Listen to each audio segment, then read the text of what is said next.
말씀 잠언서 26장 11절부터 13절까지 말씀 우리 한 목소리로 함께 봉독하도록 하겠습니다.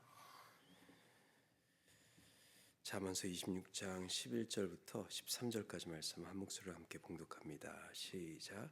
개가 그 토한 것을 도로 먹는 것 같이 미련한 자는 그 미련한 것을 거듭 행하느니라. 내가 스스로 지혜롭게 여기는 자를 보느냐.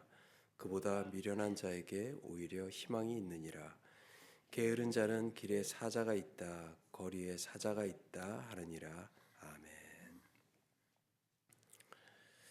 제가 코칭이라는 말을 참 좋아합니다. 휴스턴에서 사역하고 있을 때 한 학생이 다른 학생들을 저를 이제 파스터 배, 파스터 존 뭐 이렇게 불렀는데 그 학생만큼은 코치 이렇게 불렀어요 저를. 예, 기분이 그렇게 나쁘지 않더라고요. 삶의 코치가 된다. 얼마나 기쁜 일입니까? 이 사역을 하다 보면 이런 경험들이 있어요. 같은 피드백을 줘도 어떤 사람들은 점점 살아나고 또 변화가 되는데 또 어떤 사람들은 피드백이 들어가는 순간부터 이제 방어를 하기 시작하고요. 결국 이제 아무런 변화가 없다라는 거예요. 그래서 오늘 질문은 이런 거예요. 나는 코칭이 가능한 사람인가? 아니면 코칭이 어려운 사람인가라는 것이죠. 오늘 26장을 보게 되면은 많은 내용이 있지만은 이 두 부류의 사람에 대해서 이야기를 하고 있습니다. 첫 번째로는 미련한 사람. 이 미련한 사람이라는 것은 배울 마음이 닫혀 있는 사람이다라고 오늘 잠언서는 이야기를 하고 있고요. 두 번째로는 이제 게으른 사람이에요. 게으른 사람은 움직임을 자꾸 이렇게 미루는 것을 합리화하고 있는 그러한 사람에 대해서 나누고 있어요. 그래서 오늘 이 두 부류의 사람들을 또 잠언서 말씀을 통해서 말씀을 나누면서 나는 코칭이 가능한가? 또 코칭이 힘들다면 또 내 마음을 또 영적으로 열어서 또 말씀 안에서 코칭이 가능한 사람으로 나아갈 수 있는 귀한 하루가 되기를 원합니다. 오늘 26장은 먼저 미련한 사람에 대해서 이야기를 하고 있죠. 26장 12절 말씀 보니까요. 스스로 지혜롭게 여기고 있다라고 말을 하고 있어요. 자, 코칭이 어려운 사람은요. 이 세 가지의 반박이 이제 그 반응이 들어오게 되는데 첫 번째로는 반박이 먼저 나와요. 그러니까 excuse가 먼저 나오는 거죠. 조언과 말씀을 들으면은 근데요 저는 하면서 항상 이제 그 excuse가 먼저 시작을 한다라는 것이죠. 말을 듣는 것 같은데 자기 방어가 먼저 시작이 된다라는 거예요. 그러면서 문제를 나의 모습을 보는 것이 아니라 남 탓을 이제 하기 시작합니다. 남의 탓을 한다라는 것은 꼭 사람에 대한 탓을 하는 게 아니라 환경, 상황 이런 것 때문에 할 수 없다라는 그러한 이제 그 excuse를 하게 되는 것이죠. 즉 이런 그 미련한 사람이 코칭을 받을 때는 변명만 강화가 되는 훈련이 된다라는 것이에요. 결국은 반복되는 패턴으로 되돌아가게 되는 것이죠. 잠언이 말했듯이 우리 11절 말씀 보니까요.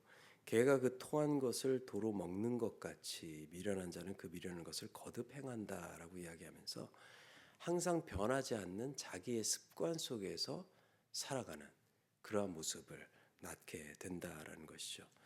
즉 코칭을 받아도 말씀을 받아도 이 적용이 없으면 항상 내 속에서는 자기 방어의 말만 쌓이고 행동에는 변화가 없다라는 것이죠. 그렇다면 반대로 이 코칭이 가능한 사람들의 모습은 어떠한 것인가?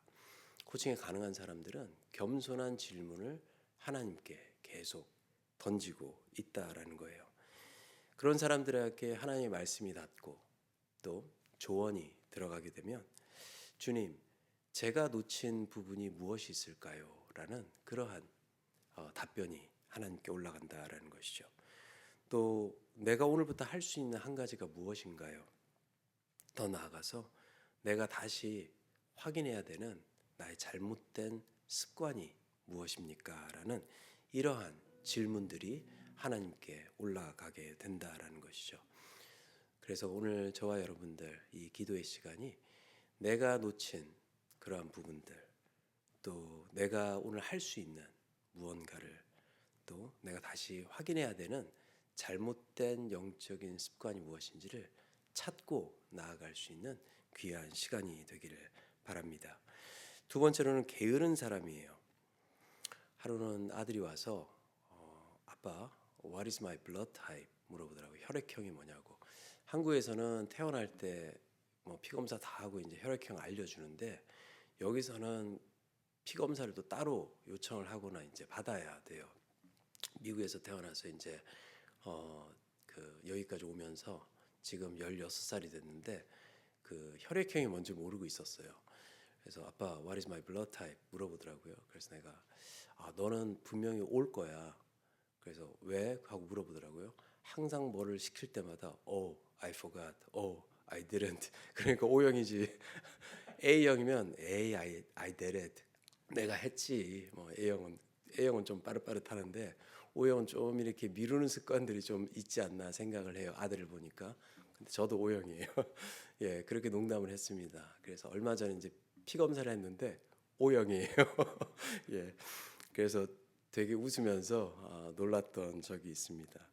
자, 게으른 사람은 할 수 있음을 말하면서도 항상 미루는 사람이에요. I can do it. 근데 나중에 가서는 I forgot. 이러한 말들이 나오게 된다라는 것이죠. 26장 13절을 보니까요. 길에 사자가 있다. 길에 사자가 있다라고 한다라고 얘기를 하고 있어요. 그러니까 밖을 못 나간다는 얘기예요. 그런 변명으로 내가 나가기 싫다. 나중에 나가겠다. 그러한 변명을 한다라는 것이죠. 즉 게으름이라는 것은요. 못하는 게 아니라 안 하는 것을 그럴듯하게 이야기를 하는 능력으로 만들어진다라는 것이죠. 이 게으른 사람한테 고치기 어려운 세 가지의 패턴이 있는데, 계획은 많아요.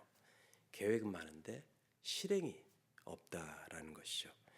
생각은 많이 돌아가고 있는데 행동으로 나타날 그러한 그 노력이 없다라는 거예요. 또 어떤 부분에 있어서는 자기 합리화가 지혜처럼 자기한테 들린다라는 거예요. 하나님의 말씀이 지혜로 들리는 것이 아니라 자기의 생각이 하나님께서 자기에게 주신 것처럼 그것이 지혜로 들린다라는 거예요. 16절처럼 게으른 자는 자기를 지혜롭게 여기고 있어요. 나는 현실을 아니까 나는 안 하고 있는 거예요 라고 하면서 자기 지혜를 하나님의 지혜처럼 이야기를 한다라는 거예요. 즉 하나님의 나라의 관점에서는 그것은 신중함이 아니라 이 순종을 지연하고 있다라고 말씀을 하고 있다라는 것이죠. 그렇다면 코칭이 가능한 사람은 어떤 사람입니까? 하루에 작은 순종을 하나씩 하나씩 실현하는 사람들이죠. 오늘 10분만 먼저 해볼게요. 오늘 한 사람한테 먼저 연락을 해볼게요. 오늘 첫 문장부터, 오늘 첫 기도부터 시작하도록 할게요. 라는 이러한 작은 순종을 통해서 나의 습관을 말씀의 습관으로 바꾸는 사람들이 게으르지 않고 하나님 앞에서 신실한 사람이라는 것이죠. 게으름은 나중을 크게 말하지만 지혜는 지금 작게부터 시작한다라는 것을 실천하는 사람이다라는 것이에요. 그래서 오늘 이 말씀을 기억하면서 미련한 사람, 게으른 사람, 이 말씀을 통해서 내가 미련하지 않고 게으르지 않고 하나님의 말씀 안에서 지혜롭게 살아갈 수 있는 저와 여러분들 되기를 간절히 축원합니다. 우리 함께 기도하도록 하겠습니다. 사랑과 은혜의 하나님, 그렇습니다.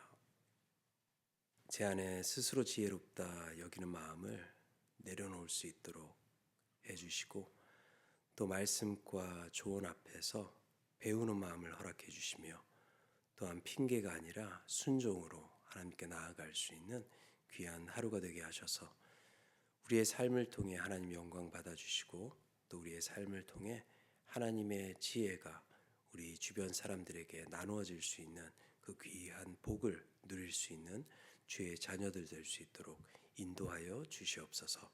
감사드리옵고 우리 주 예수 그리스도의 이름으로 간절히 기도 올려 드립니다. 아멘.